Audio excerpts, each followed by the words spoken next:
Bismillah, alhamdulillah, wassalatu wassalamu ala rasulillah. Amma ba'd. Reflect, O brothers and sisters, over this month about our relationship with the Quran. Because indeed this is the month of the Quran. And this is a month where we focus our energies on the Quran. And know that the Quran is the greatest of miracles that Allah subhanahu wa ta'ala sent to the messengers. And it is the greatest of the benefits and the greatest blessing that we have as an ummah. The previous nations, they had revealed books as well, but none of them are to the level and degree of the Quran. For the Quran is the final testament, and it is the uncreated word of Allah subhanahu wa ta'ala. Consider that for a moment. Everything in this dunya is created. Everything is created. But the word of Allah subhanahu wa ta'ala, the Quran al-Kareem, is uncreated.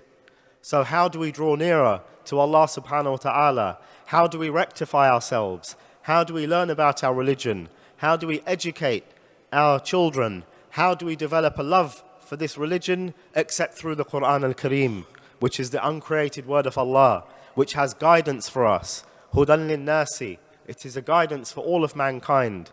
And we hear that when people who are non-Muslim, they simply read the meanings of the interpretations of the Quran in English, in Polish, in whatever language, they read them and they are affected by them in the heart. Whereas us, we can read Arabic. Some of us, we can understand Arabic. Yet this Quran, it doesn't affect our hearts. If that's the case, this is a problem. This is a problem. لو أنزلنا هذا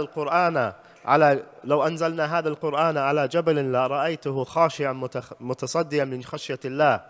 Indeed, were we to reveal this Quran upon a mountain, it would crumble. You would see it quiver from the fear of Allah subhanahu wa ta'ala.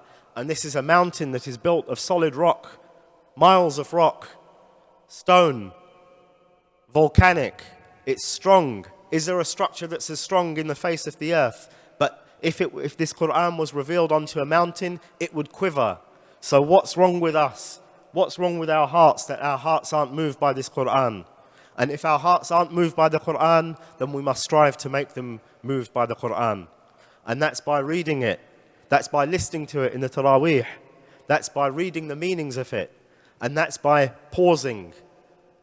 This khutbah is to encourage you to reflect, and reflection upon the Quran al-Kareem, reading it with tatabbu', with careful consideration, with thinking about the meanings. What is Allah subhanahu wa ta'ala telling me here? What does it mean that He is Al-Ghafoor, Ar-Rahim? Ahl Sunnah, we believe in the names and attributes of Allah as they come in the Quran. This has an impact upon us. And we should reflect over this. May Allah Azza wa Jal make us from the people of the Quran.